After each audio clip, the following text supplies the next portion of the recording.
Assalamualaikum warahmatullahi wabarakatuh. Di sini saya akan menjelaskan mengenai ketidaklangsungan puisi dalam latar belakang sosial budaya.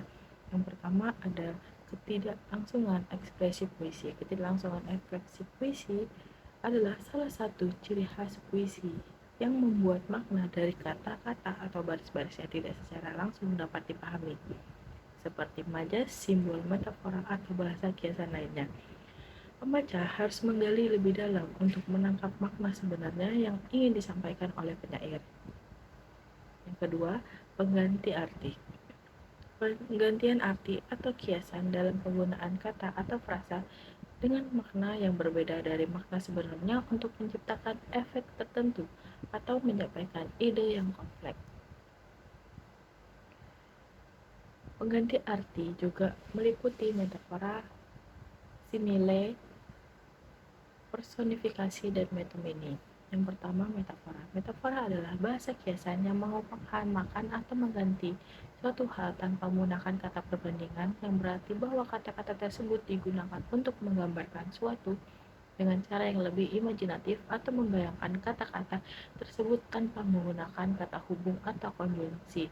Misalnya seperti bagaikan atau bak. Contohnya, bagus merupakan bintang kelas di kelasnya, atau bagus atau bintang kelas adalah murid pintar. Yang kedua, simile. Simile adalah perbandingan dua hal yang berbeda menggunakan kata penghubung, yaitu seperti, bak, sebagaimana, dan ibarat. Tujuannya sendiri untuk memberikan gambaran yang jelas dan menarik kepada si pembaca. Contohnya, ia sangat malu, wajahnya memerah sebagaimana langit saat senja.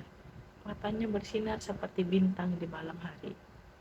Yang ketiga, personifikasi. Majas personifikasi adalah gaya bahasa yang menggambarkan benda atau objek tidak hidup seolah-olah memiliki sifat seperti makhluk hidup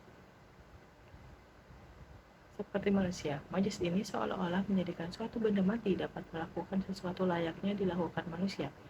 Contoh, alam menangis manakala manusia tidak mempedulikannya.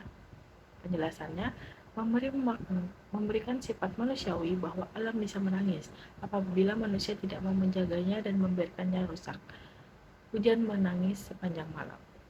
Yang keempat, metonimi. Metonimi adalah gaya bahasa yang memakai kata-kata tertentu, misalnya merek barang, ciri khas, label, jenis, dan lain yang digunakan sebagai pengganti nama suatu benda atau barang. Contoh, ayah menikmati kapal api di setiap pagi dan sore. Kapal api merupakan merek kopi lokal.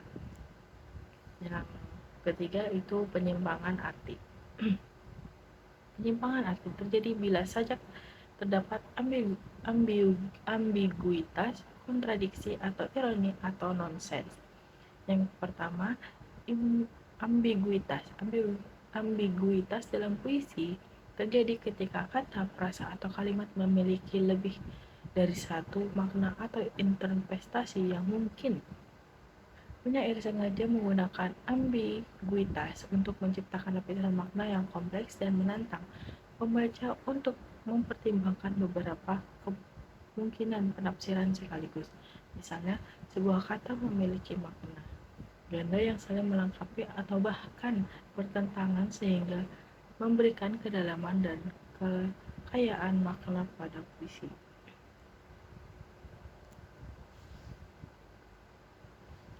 Yang kedua, kontradiksi atau ironi. Dalam puisi, sering muncul bentuk ironi.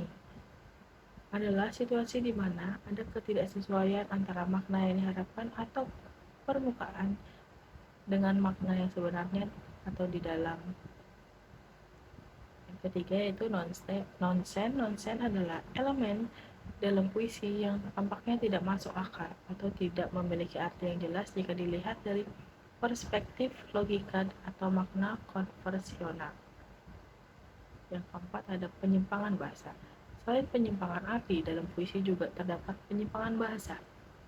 Penyair melakukan penyimpangan bahasa dalam puisinya untuk memperkuat gaya puisi mencapai tujuan pengucapan tertentu yang diinginkan. mencapai keselarasan rima atau merasa bahwa konversional yang sudah ada tidak dapat menjadi medium yang mampu mengungkapkan perasaan secara tuntas. Yang pertama ada penyimpangan leksikal. Kata-kata yang digunakan dalam kehidupan sehari-hari, misalnya ngiau, kepintu, lelukan. Yang kedua, penyimpangan semantis. Penyimpangan berupa penggunaan kata dalam puisi yang maknanya tidak merujuk makna aslinya. Yang ketiga, penyimpangan fonologis. Untuk kepentingan rima, penyair sering melakukan penyimpangan bunyi. Misalnya dalam puisi yang berjudul Yang Terampas dan Putus karya Hairil Anwar menggunakan kata menggigir untuk menggantikan kata menggigit. Yang keempat, penyimpangan morfologis. Penyair sering juga tidak memindahkan aturan pembentukan kata, seperti kutipan puisi balada Semilah karya W.S. Rendra, bila pucuk bambu nyusapi wajah bulan ternak rembah dan bunga-bunga menepuki paha anaknya. Dalam puisi tersebut, Rendra menggunakan kata ngusapi dan nepuki yang sebenarnya secara morfologis tidak tepat. Penggunaan yang tepat adalah mengusapi dan menepuki. Yang kelima, penyimpangan sintaksis. Penyair kerap mengabaikan aturan pola kalimat dalam kaidah bahasa. Misalnya pada puisi Hairil Anwar, Senja di Pelabuhan Kecil. Pada penggalan ini kali tidak ada yang mencari cinta di antara gudang rumah tua, pada cerita tiang serta temali. Pada kutipan puisi ini, Hairil Anwar menggunakan frase ini kali yang sebenarnya tidak sesuai dengan kaidah bahasa Indonesia. Penggunaan yang tepat seharusnya kali ini. Yang keenam, penggunaan dialek. Terkadang penyair merasa bahasa Indonesia tidak mampu mewakili perasaannya secara tuntas, yang membuat penyair itu terpaksa menggunakan kata-kata bahasa daerahnya yang mengungkapkan suatu perasaan atau emosi tertentu. Yang ketujuh, penggunaan register. Penyair seringkali menggunakan ragam bahasa atau istilah yang digunakan kelompok profesi tertentu dalam masyarakat. Hal ini untuk memuat latar puisi yang temanya berkaitan dengan profesi tertentu. Yang ke-8, penyimpangan historis.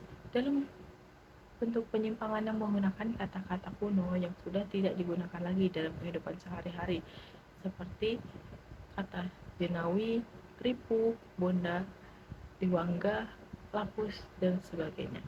Yang ke-9, penyimpangan grafologis. Penyimpangan yang tidak digunakannya tanda baca atau penggunaan huruf kapital sebagai mestinya.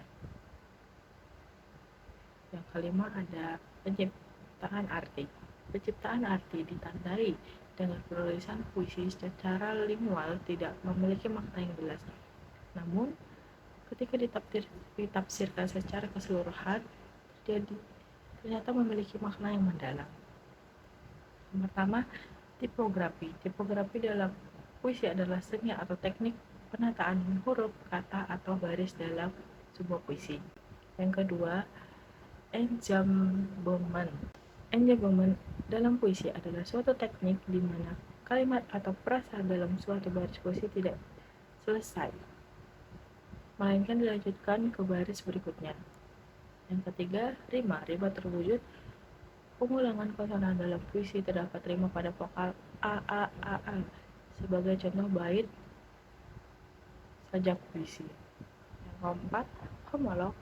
Homolog dalam puisi adalah ketika penyair menggunakan kata-kata yang mirip atau memiliki kesamaan tertentu. Selanjutnya itu latar belakang sosial budaya. Latar belakang sosial budaya pemahaman puisi tidak lepas dari lingkungan sosial dan budaya penyair. Unsur seperti tokoh, adat istiadat, dan nilai-nilai masyarakat tergambar dalam puisi. Dengan memahami latar belakang ini, kita dapat menggali makna yang lebih dalam dari sebuah karya puisi.